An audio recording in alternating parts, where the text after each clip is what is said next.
नमस्कार दोस्तों, आपका बहुत बहुत स्वागत है हमारे YouTube चैनल पे। दोस्तों, आज हम आपके लिए लेकर आ रहे हैं फिजिक्स का पहला लेक्चर। फिजिक्स का पहला लेक्चर से हम जानेंगे क्या क्या उस पर हम पढ़ेंगे। हम आज आपके सामने मैप तैयार करेंगे कि हम आगे का जो प्रोसेस है वो कैसे आगे कंटिन्यू करेंगे फिजिक्स के। अगर आप चैनल पे नए हैं तो सब्सक्राइब करना बिल्कुल ना भूलें। अपना प्यार हमें बताते रहे, अपना सजेशन अगर आपको अच्छा लगा तो कमेंट बॉक्स में ज़रूर आप बता के जाएं। दोस्तों, हम शुरुआत जो करेंगे 11th के कुछ टॉपिक से करेंगे, उसके साथ हम लोग पैरेलली 12 के कुछ टॉपिक को लेकर आगे बढ़ेंगे, उसके कुछ चैप्टर्स के साथ भी बढ़ सकते हैं। दोस्तों, हमारा जो फोकस होगा वो बेसिक आपको फिजिक्स की ABC सिखाने की, मतलब जो नींव होती है। किसी भी कंपटीशन में अगर आप बैठेंगे तो किसी भी कॉम्पिटिटिव एग्जाम को आप चुटकी बजाते हुए क्लियर करेंगे।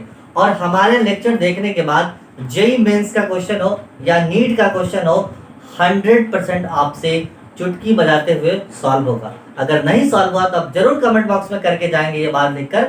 अब मैं 100% आपको गारंटी देता हूँ कि आप मेरा पूरा लेक्चर देखते जाएं। जैसे जैसे लेक्चर आगे बढ़ेगा वैसे वैसे आपके लिए जो लेवल है वो आसान होती जाएंगी। फिजिक्स जो कि टफ माना जाता है वो भी आपको बहुत ही आसान लगेगा। तो दोस्तों, आज हम शुरुआत करेंगे बेसिक मैथमेटिक्स की। आपके ये जहन में, आपके दिमाग में ये सवाल होगा कि बेसिक मैथमेटिक्स क्यों हम पढ़ेंगे। फिजिक्स पढ़ेंगे तो हम फिजिक्स की कुछ चीजें, unit dimension, vector, scalar and other कोई चैप्टर पढ़ेंगे। लेकिन बेसिक मैथमेटिक्स का मेरा मकसद ये है पढ़ाना कि आपको फिजिक्स में जो आगे डेरिवेशंस है, जैसे डिफरेंशिएशन के करना होगा आगे, जो कि आप मोशन में पढ़ेंगे, एक्सेलरेशन या और भी कई चीजें हैं। वेलोसिटी निकालने के लिए आपको डिफरेंशिएशन और आगे कई चैप्टर्स में डिफरेंशिएशन इंटीग्रेशन की जरूरत पड़ेगी। तो आपको वो सब वहां पर दिक्कतें ना हो, इसके लिए हम कोशिश करेंगे कि शुरुआत से आपकी जो बोलते हैं घर बनाने से पहले हम नींव डालते हैं, वही हम फिजिक्स सिखाने से पहले आपको फिजिक्स की नींव रखना सिखाएंगे कि कैसे आप फिजिक्स की नींव रख के आप आगे अच्छा करेंगे। तो दोस्तों, सबसे पहले हम पढ़ेंगे बेसिक मैथमेटिक्स फॉर फिजिक्स में फंक्शन के बारे में। आपने सुना होगा नाम फंक्शन का। फंक्शन के बारे में हम डिटेल में जानेंगे। देखिए, एक्चुअली फंक्शन में को जानने से पहले कुछ दो टर्म के बारे में हम जान लेते हैं कि कांस्टेंट क्या होता है और वेरिएबल क्या होता है। What is constant and what is variable. Constant क्या होता है कि वो वैल्यू जिसकी वैल्यू कभी नहीं बदलती है।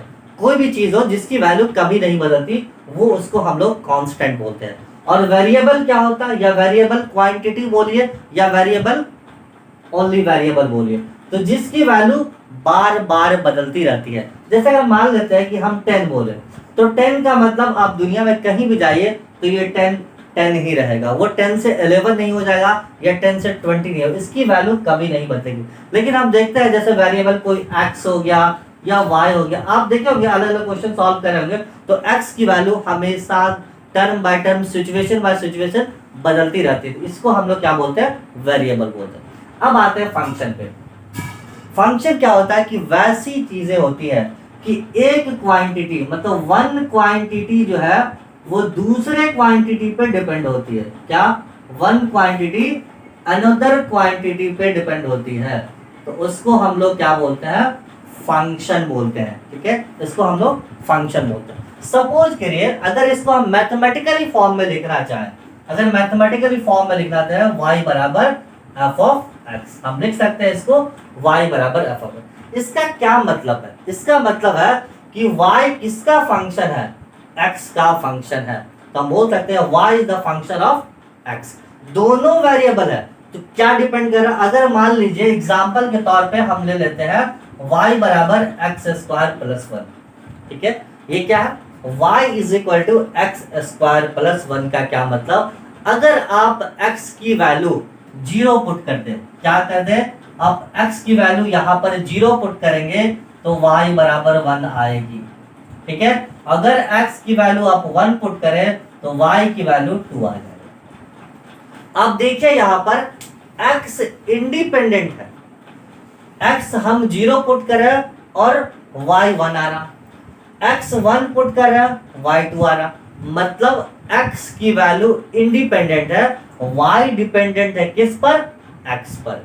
y किस पर डिपेंड हो रहा है, देखिए x बदल रही है तो y की वैल्यू भी चेंज हो रही है, तो x डिपेंडेंट नहीं है, x इंडिपेंडेंट है और y डिपेंडेंट है x पे। तो हम यहाँ पर बोल सकते हैं कि y किसका फंक्शन है, y is a function of x। Simple language में अगर हम बात करें, पूरा हम डिटेल में नहीं जाएंगे, मतलब सिंपल लैंग्वेज में बहुत ही इजी वे में हम चलेंगे, ठीक है। y किसका फंक्शन है, x का फंक्शन है। तो यहाँ पर देख सकते हैं कि किस तरह वैल्यू बदले। अगर x की वैल्यू अगर आप 2 रख दे तो y की वैल्यू 5 हो जाएगी। तो x के बदलने से y की वैल्यू बदल रही है, तो हम बोल सकते हैं कि y is the function of x। अब हम इस पे बात करते हैं कि कितने टाइप के फंक्शन होते हैं। तो अगर टाइप्स ऑफ फंक्शन की बात करें तो पहला जो फंक्शन होता है वो हमारा अलजेब्रिक फंक्शन होता है। कौन सा function, algebraic function. Algebraic function क्या होता है, अलजेब्रा आपने सुना होगा, बीजगणित। तो अलजेब्रा में हमने क्या देखा, ये आप देख रहे हैं, this is the algebraic function, जिसमें एक्स वाई जेड और भी कई टर्म इन्वॉल्व होते हैं, तो उसको हम लोग क्या बोलते हैं, अलजेब्रिक फंक्शन बोलते हैं। अगर दूसरा फंक्शन की बात करें, दूसरे टाइप की फंक्शन, वो क्या होता है, ट्रिगोनोमेट्रिक फंक्शन। ट्रिगोनोमेट्रिक फंक्शन, ठीक है। ट्रिगोनोमेट्रिक फंक्शन नाम से ही आपको लग रहा है जिसमें कौन सा टर्म हो, साइन थीटा, कॉस थीटा या साइन एक्स, कॉस एक्स। तो साइन, कॉस, टेन, कॉट, सेक, कोसेक, ये सारे उसमें टर्म में हो। जैसे अगर मान लीजिए कि y बराबर टेन स्क्वायर थीटा प्लस 1 हो, ठीक है। तो ये कौन सा फंक्शन है, this is the trigonometric function. मतलब अगर कोई ये ट्रिगोनोमेट्रिक आइडेंटिटी उसमें अगर इन्वॉल्व हो तो उस फंक्शन को हम लोग क्या बोलते हैं, ट्रिगोनोमेट्रिक फंक्शन बोलते हैं। तीसरा फंक्शन जो होता है टाइप, वो होता है एक्सपोनेंशियल फंक्शन, मतलब पावर वाला। एक्सपोनेंशियल फंक्शन, ठीक है।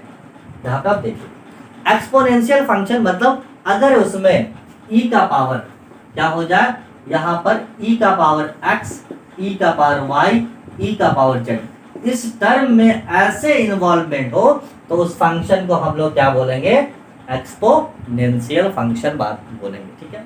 और जो लास्ट वन होता है वो होता है लॉगरिथमिक फंक्शन। कौन सा, logarithm. Number 4 is equal to logarithmic function.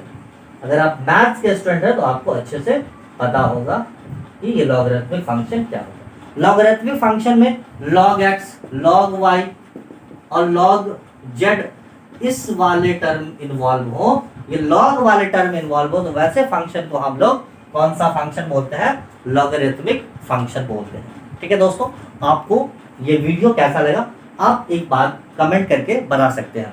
और ये फंक्शन के बारे में हमने जाना, इस वीडियो में हमने क्या जाना, व्हाट इज फंक्शन। फंक्शन क्या होता है, जब एक क्वांटिटी दूसरी क्वांटिटी पे डिपेंड होती है तो हम क्या बोलते हैं, पहले वाले का ये दूसरे वाला फंक्शन है। जैसे यहाँ पे हमने देखा था y बराबर f ऑफ x, मतलब y डिपेंड है किस पे, x पे, तो क्या बोलेंगे, y is the function of x, ये हम बोल सकते हैं, ठीक है। y is the function of x। Types देखे फंक्शन के, कितने टाइप के होते हैं, 4 टाइप के। पहला कौन सा, अलजेब्रिक फंक्शन। दूसरा कौन सा था, trigonometric function. Third one is the exponential and fourth one is the logarithmic function. तो इसके बारे में जाना है कि जिसमें अलजेब्रिक टर्म इन्वॉल्व हो। उसके बाद क्या बोला, ट्रिगोनोमेट्रिक में जिसमें ट्रिगोनोमेट्रिक आइडेंटिटी इन्वॉल्व हो, वैसे फंक्शन को बोलते हैं। और एक्सपोनेंशियल फंक्शन क्या होता है कि वैसा फंक्शन जिसमें एक्सपोनेंशियल टर्म इन्वॉल्व हो। And the logarithmic is the same, logarithmic log वाला जो फंक्शन उसमें इन्वॉल्व हो, उसको हम लोग क्या बोलते हैं, लॉगरिथमिक फंक्शन बोलते हैं। कल का जो लेक्चर नंबर 2 आएगा दोस्तों, उसमें हम लोग डिफरेंशिएशन पढ़ेंगे। और डिफरेंशिएशन बहुत ही इंपॉर्टेंट है आने वाले क्लास के लिए। डिफरेंशिएशन बहुत ही इंपॉर्टेंट है, क्योंकि जब हम वेक्टर के बाद मोशन में चलेंगे तो मोशन वाले चैप्टर में डिफरेंशिएशन स्टार्टिंग क्लास से ही आपको इसकी जरूरत पड़ेगी। तो जो अगला जो क्लास है वो मिस मत कीजिएगा, आपको वहां पर डिफरेंशिएशन के सारे फॉर्मूले देखेंगे और उस पर कुछ क्वेश्चंस देखेंगे। दोस्तों मिलते हैं आपसे अगले वीडियो में, तब तक के लिए थैंक यू।